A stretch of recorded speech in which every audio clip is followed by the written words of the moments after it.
ஆன்மீக சொந்தங்கள் அனைவருக்கும் அன்பான மாலை வணக்கம். நாம் நம்மளுடைய சேனலில் தொடர்ந்து நிறைய சுவாரஸ்யமான ஆன்மீகம் சார்ந்த தகவல்களை தாங்க பார்த்துட்டு வந்துட்டு இருக்கோம்.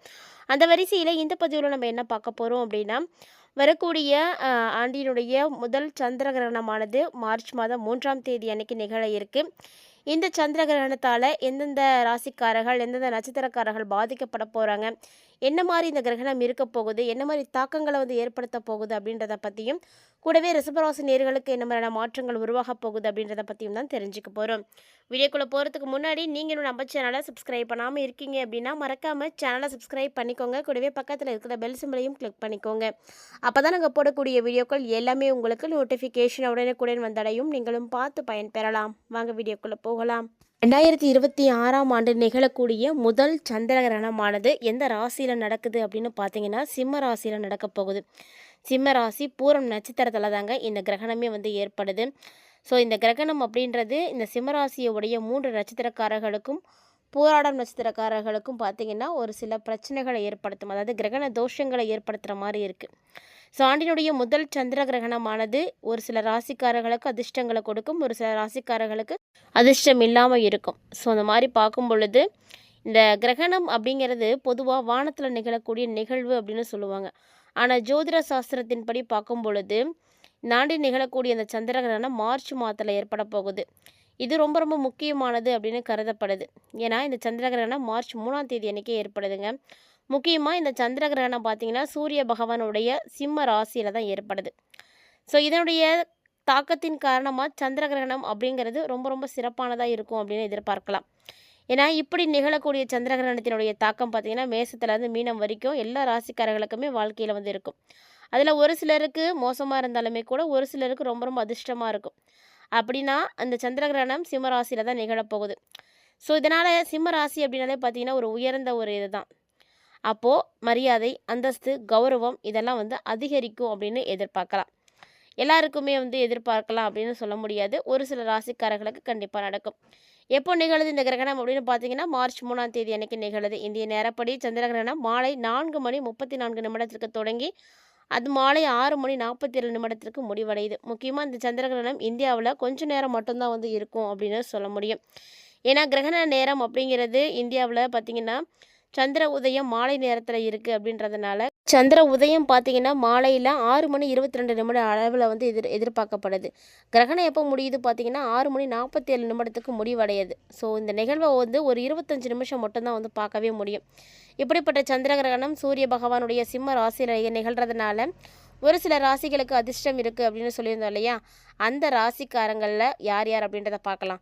உங்கள் ராசியும் அதில் இருக்கா அப்படின்றத நீங்கள் தெரிஞ்சுக்கணுன்னா வீடியோவை ஸ்கிப் பண்ணாமல் தொடர்ந்து பாருங்கள். கண்டிப்பாக உங்கள் ராசி அதில் ஒன்றா இருந்துச்சு அப்படின்னா உங்கள் ராசி என்ன அப்படின்றதையும் மறக்காமல் கமெண்ட் பண்ணுங்கள். ஸோ ஆண்டினுடைய முதல் கிரகணம் அதன் மூலமாக அதிர்ஷ்டம் பெறக்கூடிய ராசிக்காரர்கள் பார்த்திங்கன்னா மேசராசிக்காரங்க. ஸோ சந்திரனுடைய கிரகணத்தால் மேசராசிக்காரங்களுக்கு சாதகமான பலன்கள் கிடைக்கும். இந்த மேசராசிக்காரர்களுக்கு அதிபதியாக இருக்கக்கூடிய செவ்வாய், ஜோதிடத்தின்படி பார்த்தோம்னா செவ்வாயும் சூரியனும் நட்பு கிரகங்கள். இதனால் சந்திர கிரகணத்தால் மேசராசிக்காரங்க தொழிலில் நல்ல முன்னேற்றங்களை பார்ப்பீங்க.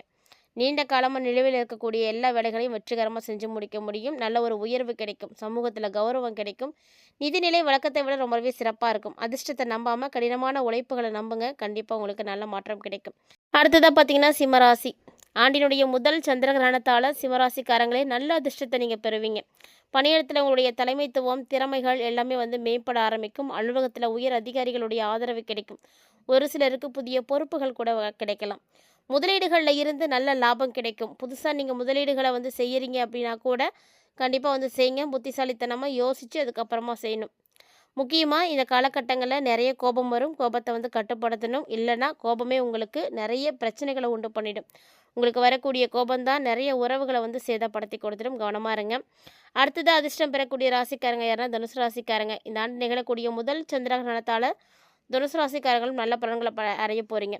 அதாவது மாணவர்கள் படிப்பில் நல்ல மதிப்பெண்கள் பெற முடியும். முக்கியமாக உங்களுக்கு பார்த்திங்கன்னா ஒரு சில நேரங்களில் வராமல் இருந்த தொகை கைக்கு வந்துடும். வாழ்க்கையில் பெரிய நல்ல மாற்றம் உண்டு. ஆன்மீகத்தில் நாட்டம் அதிகரிக்கும். பணியிடத்தில் கடினமாக உழைக்கிற மாதிரி இருக்கும். வேலை தொடர்பாக நிறைய பயணங்கள் போகிற மாதிரி இருக்கும். ஒரு சிலருக்கு வெளிநாடு போகிறதுக்கான வாய்ப்புகள்லாம் கிடைக்கும். கிட்டத்தட்ட பார்த்திங்கன்னா எக்கச்சக்கமான நன்மைகள் இந்த 3 ராசிக்காரர்களுக்கும் இந்த சந்திர கிரகணத்தால் ஏற்பட போகுது அப்படின்னே சொல்லணும்.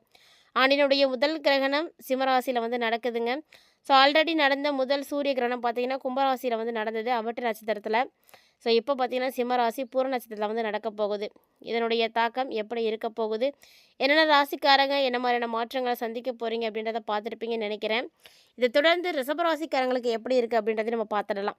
இந்த 3 ராசிகளில் உங்களுடைய ராசியும் ஒன்றாக இருந்துச்சு அப்படின்னா மறக்காம வீடியோக்கு ஒரு லைக் பண்ணிக்கோங்க.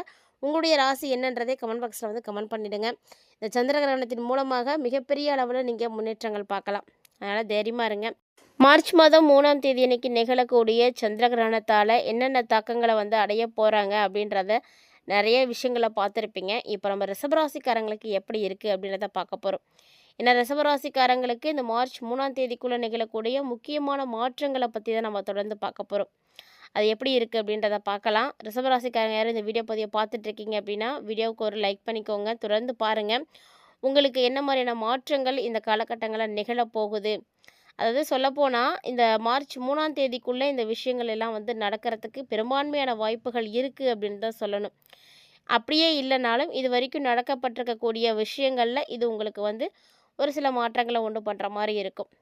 இந்த காலகட்டங்களில் ரிஷபராசி நேயர்களை பொறுத்த வரைக்கும் கண்டிப்பாக வருமானத்துக்கு எந்த ஒரு குறைவும் இருக்காது. ஏன்னா இந்த ஆண்டே வந்து உங்களுக்கு ரொம்ப அதிர்ஷ்டகரமான ஆண்டு தான். பணத்துக்கு எந்த ஒரு பிரச்சனையும் கண்டிப்பாக வரவே வராது.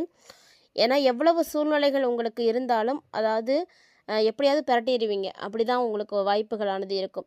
நீங்கள் யாருக்கும் வாங்கி கொடுத்துருந்தீங்கன்னா கூட இப்போ உங்களுக்கு அது வந்து கிடைச்சிரும். அந்த மாதிரியான சூழ்நிலைகள் தான் வந்து இருக்குது. தராமல் போகிறது, கிடைக்காம போகிறது, அந்த மாதிரியான பேச்சுக்கெல்லாம் இடமே கிடையாது. ஸோ ஒரு நல்ல ஒரு அமைப்பு தான். உறவினர்கள் வருகை இருக்கும். ஸோ அதனால் வீட்டில் வந்து சந்தோஷம் நடக்கும். வீட்டில் ஏதாவது சுப நிகழ்ச்சிகள் வந்து நடக்கலாம். அதுக்கான வாய்ப்புகள்லாம் இருக்குது. கணவன் மனைவிக்கிடையே இருந்து வந்த கருத்து வேறுபாடுகள்லாம் மறையும். ஸோ நல்ல ஒரு அந்யூன்யம் கிடைக்கும். பிள்ளைங்க வழியில் நீங்கள் பெருமைப்படக்கூடிய வகையில் ஒரு சில விஷயங்களும் நடக்கும். சகோதரர்களால் நல்ல ஒரு அனுகூலம் வந்து நடக்கும். அதாவது அவங்களால உங்களுக்கும் உங்களால் அவங்களுக்கும் நிறைய விஷயங்கள் வந்து நடக்கும். புதிய முயற்சிகளும் அனுகூலமாக தான் முடியும். அதனால் எது வேணால் நீங்கள் செய்யலாம். தந்தையோட மட்டும் அப்பப்போ உங்களுக்கு பிரச்சனைகள் வர மாதிரி இருக்கும். ஸோ அவங்களோட வரக்கூடிய வீண் வாக்குவாதங்களை எல்லாம் தவிர்த்துக்கோங்க. வேலைக்கு ஏற்கனவே விண்ணப்பிச்சிருக்கீங்க அப்படின்னா இப்போ உங்களுக்கு அதுக்கான வேலை கிடைக்கும். வேலையே இல்லாமல் இருக்கக்கூடியவங்களுக்கு பணி கிடைக்கும். பணி அப்படின்றது பார்த்திங்கன்னா உங்களுக்கு சாதாரணமாக இருக்காது. கொஞ்சம் வேலை கெடுபடியாக தான் இருக்கும். அந்த பணி விஷயம் காரணமாக நீங்கள் அடிக்கடி வெளியூர் பயணம் போகிற மாதிரிலாம் இருக்கும். ஒரு சிலருக்கு பதவி உயர்வு கிடைக்கும், சம்பள உயர்வு கிடைக்கும். இதற்கான வாய்ப்புகளையும் ரிஷபராசிக்காரங்க வந்து அடைவீங்க. ஒருவேளை ஒரு சிலர் பார்த்திங்கன்னா வியாபாரம் செய்துட்ருக்கீங்க அப்படின்னா வியாபாரத்தை விரிவுபடுத்தணும் அப்படின்ற எண்ணங்கள் இப்போ உங்களுக்கு வருதுன்னா கண்டிப்பாக வந்து விரிவுபடுத்தலாம். விரிவுபடுத்துறதுக்கான சரக்குகளை வந்து நீங்கள் இப்போ போய் கொள்முதல் செய்கிறதுக்கான வாய்ப்புகள்லாம் இருக்குது. ஒரு சிலருக்கு இதனால் வந்து பார்த்திங்கன்னா பயணம் அப்படின்றது கொஞ்சம் தொலைதூர பயணமாக தான் இருக்கும். அதனால் இந்த மாதிரி பயணங்கள் மேற்கொள்ளும் பொழுது ஆரோக்கியத்தில் சின்ன சின்ன பிரச்சனைகள் வரதான் செய்யும். அதெல்லாம் பார்த்து சரி பண்ணிக்கோங்க. வியாபாரத்தில் நீங்கள் எதிர்பார்த்த லாபம் கண்டிப்பாக உங்களுக்கு வந்து கிடைக்கும். அதனால் அதை பற்றியும் வந்து கவலைப்பட வேண்டாம். இது எல்லாமே தாண்டி பார்த்தீங்கன்னா ஒவ்வொரு ரிஷபராசியை உடைய பெண்களும் குறிப்பாக குடும்பத்தை நிர்வகிக்கக்கூடிய பெண்களாக நீங்கள் இருக்கீங்க அப்படின்னா உங்களுக்கு பார்த்தீங்கன்னா இந்த மாதம் கொஞ்சம் சாதகமாக தான் உங்களுக்கு வந்து நடக்கும். ஏன்னா குடும்பத்தை நிர்வகிக்கக்கூடிய பெண்களுக்கு எப்போதுமே பணம் அப்படின்றது தேவைப்படும். ஏன்னா வீட்டில் இருக்கக்கூடியவங்க நிர்வாகம் பண்ணணும் அப்படின்னா அதற்கான வருமானம் இருக்கணும். அதை நிர்வாகம் பண்ணுறதுக்கு தேவையான பணம் இப்போ உங்களுக்கு இருக்கிறதுனால கொஞ்சம் சிரமப்பட மாட்டீங்க.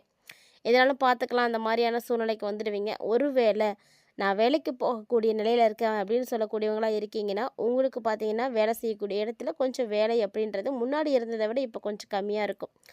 ஸோ அதனால் நீங்கள் எதிர்பார்த்த சலுகைகள் கிடைக்கிறதுக்கும் வாய்ப்புகள் நிறையவே வந்து இருக்குது. ஒட்டுமொத்தமாக பார்த்தோன்னா உங்களுடைய வாழ்க்கையில் நீங்கள் நினைக்காத அளவுக்கு நிறைய நல்ல விஷயங்கள், நல்ல மாற்றங்கள் இதெல்லாமே வந்து நடக்க போகுது. இது எல்லாமே நீங்கள் இப்போ வந்து கவனிக்க போகிறீங்க அப்படின்னு தான் சொல்லணும்.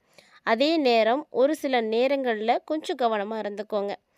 ரிஷபராசினியர்களை பொறுத்த வரைக்கும் எல்லா விஷயங்களும் உங்களுக்கு அந்த மார்ச் 3க்குள்ளே வந்து ரொம்ப நல்லபடியாக தான் நடக்குது. உங்களுக்கு பிரச்சனைகள் அப்படின்லாம் ஒன்றுமே கிடையவே கிடையாது. அதுவும் சொல்லப்போனால் இந்த டைமில் உங்களுக்கு சந்திராஷ்டமமும் ஒன்றும் கிடையாது. அதனால் பெருசாக நீங்கள் பயப்படுறதுக்கும் ஒன்றுமே இல்லை. ஆனால் இந்த காலகட்டங்களில் நீங்கள் செய்யக்கூடிய வழிபாடு அப்படின்னா முருகன் வழிபாடு தான். இந்த முருகன் வழிபாடு நீங்கள் செய்ய செய்ய உங்களுடைய வாழ்க்கையில் நிறைய மாற்றங்கள் வந்து நடக்கும். அதை நீங்கள் கண்கூட வந்து பார்க்க முடியும். அதனால் நீங்கள் முருகனை வந்து வழிபாடுகள் செய்யுங்க. முருகப்பெருமான வழிபாடுகள் செய்யும் பொழுது முருகனுக்குரிய துதிகளை வந்து நீங்கள் வந்து சொல்கிறது கேட்குறது இதெல்லாம் ரொம்ப நல்லது. படிக்க தெரிகிறவங்க படிக்கலாம், தெரியாதவங்க போட்டு கேளுங்க, எழுத தெரிகிறவங்க எழுதுங்க. ஏன்னா ஒவ்வொரு விஷயங்கள் செய்யறதுக்கு, அதாவது ஒவ்வொரு செயலுக்குமே ஒரு நல்ல விஷயங்கள் நடக்கும். நம்ம எழுதாதனால ஒரு நல்ல விஷயம் நடக்கும், படிக்கிறதுனால நல்ல விஷயம் நடக்கும், கேட்கறதுனால நல்லது நடக்கும். அந்தந்த செயலுகளுக்கு ஏற்ப நல்ல பலன்களை கண்டிப்பாக முருகப்பெருமான் உங்களுக்கு வந்து கொடுத்துட்டே இருப்பார். நிறைய விஷயங்கள் வந்து உங்களுக்கு சாதகமாக நடக்க போகுது. ஸோ 5 முகம் தோன்றில் 6 முகம் தோன்றும் அப்படின்ற இந்த ஒரு மந்திரத்தையும் தவறாமல் வந்து கமெண்ட் பாக்ஸில் வந்து கமெண்ட் பண்ணுங்கள். என்னதான் முருகனுக்கு அறுமுகங்கள் இருந்தாலுமே கூட அதை நம்ம ஒரு முகமாக பார்த்து தான் வழிபாடுகள் செய்கிறோம். ஸோ அவருக்குள்ளே இருக்கக்கூடிய மறைந்திருக்கக்கூடிய மற்ற முகங்களை எல்லாம் நம்ம காண்றது கிடையாது. அதே மாதிரி தான் நம்ம முருகனை மனுசார வந்து துதித்தோம் அப்படின்னா அவர் வந்து எல்லா முகங்கள்லேயுமே நம்மளை வந்து பார்வை செலுத்துவார். அவருடைய அருட்கடாட்சம் நமக்கு கிடைக்கும். ஸோ ஏதாவது ஒரு பார்வையில் நம்ம பட்டோம் அப்படின்னா கூட நமக்கு அது புண்ணியம்தான். நமக்கான நல்ல விஷயங்கள் கண்டிப்பாக நடக்கும். நம்பிக்கையோடு செய்யும் பொழுது நிச்சயம் அதில் வந்து உங்களுக்கு நல்லது நடக்கும். மறக்காம முயற்சி பண்ணி பாருங்கள். இந்த வீடியோ பதிவில் நிறைய தகவல்களை பார்த்துருப்பீங்கன்னு நினைக்கிறேன். ரசபராசினியர்களை வீடியோ பிடிச்சிருந்தால் லைக் பண்ணி ஷேர் பண்ணுங்கள். மறக்காமல் கமெண்ட் பண்ணுங்கள். மேலும் மற்றும் ஒரு சுவாரஸ்யமான தலைப்பில் சந்திக்கலாம்.